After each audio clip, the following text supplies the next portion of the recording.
किसान भाइयों, स्वागत है आपका हमारे YouTube चैनल में। आज हम बात करेंगे टमाटर की खेती के बारे में। टमाटर की खेती करके हमारे किसान भाई कैसे बहुत ज़्यादा फ़ायदा उठा सकते हैं, आज उसके बारे में हम बात करेंगे। 5 बिंदु के आधार पर हम बात करेंगे।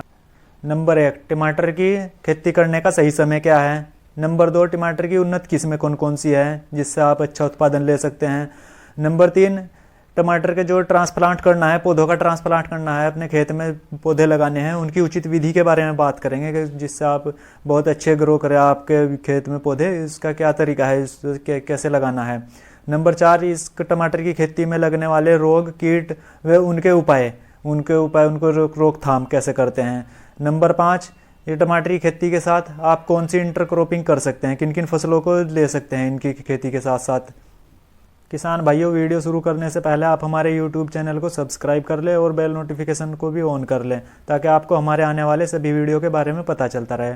तो किसान भाइयों, अब बात करते हैं टमाटर की खेती करने का सही समय क्या है, इसकी नर्सरी कब कब डाल सकते हैं। तो अगर आप गर्मियों के लिए इसकी खेती करते हैं तो आप 15 दिसंबर से लेकर जनवरी तक इसकी नर्सरी डाल सकते हैं, जो इसका सही समय है वो। बस आपको सर्दियों में ध्यान रखना है, इसकी नर्सरी जब लगाएं तो आपको इसको पाले से बचा कर रखना है। जब 15 दिसंबर से जनवरी के बीच में अगर आप इसकी नर्सरी डालते हैं तो उसको आपको पाले से बचा करके रखना है, और पूरे जनवरी के महीने तक आप इसकी नर्सरी डाल सकते हैं गर्मियों के लिए। और अगर बात करें बरसात के लिए तो आप इसकी 15 फरवरी से पूरे अप्रैल के महीने तक 15 फरवरी से अप्रैल के महीने तक इसकी नर्सरी डाल सकते हैं, जो कि बरसात के लिए तैयार होगी। और आप इसकी खेती सर्दियों के मौसम में करना चाहते हैं तो उसके लिए आप तैयार करेंगे 15 जुलाई से लेकर अगस्त के महीने तक इसकी जो नर्सरी तैयार करेंगे। नंबर 2 पर बात कर लेते हैं, इसकी उन्नत किस्में कौन कौन सी हैं, वैरायटी कौन सी है अच्छे वाली। तो नंबर 1 पर आती है जो इसकी वैरायटी, साइजेंटा की साहू ले सकते हैं, और US 2853 ले सकते हैं, नामधारी 4266 ले सकते हैं, और सेमिनीज अभिलाष ले सकते हैं। तो ये हुई आपकी वैरायटी, जो आप वैरायटी ले सकते हैं। बहुत ही अच्छी वैरायटी हैं टमाटर की खेती करने के लिए। तो किसान भाइयों, अब नंबर 3 पर बात कर लेते हैं। जो नर्सरी आपकी 30 से 35 दिन में तैयार हो जाएगी, इसका ट्रांसप्लांट करने की उचित विधि के बारे में। तो आपको इसका ट्रांसप्लांट कैसे कैसे करना है। बेड से बेड की दूरी 5 फीट रखें और पौधे से पौधे की दूरी आप 1.5 फीट रखें।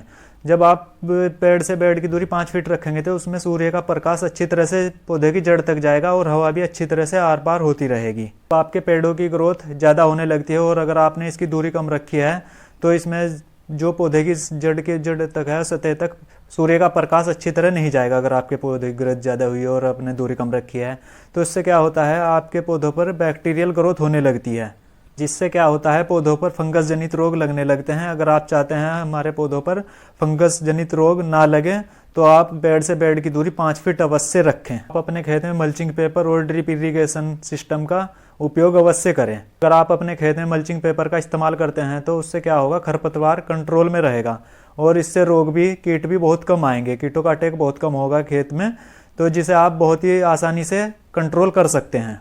भाइयों, अब चौथे नंबर पर बात कर लेते हैं टमाटर की खेती में लगने वाले रोग कीट व उनके उपाय। टमाटर की खेती में ज़्यादातर रोग थ्रिप, रेड माइट और वाइट फ्लाई के कारण आते हैं।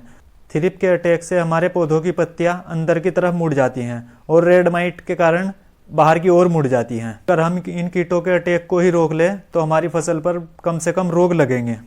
थ्रिप्स के अटैक के कारण लीफ कर्ल हो जाते हैं। अब बात करेंगे हम इन अटैक को, इन कीटों को कैसे इनसे हम अपनी फसल की रक्षा कर सकते हैं, कैसे इनको रोक सकते हैं। अब बात करते हैं इनमें कौन सी दवाई यूज करनी है।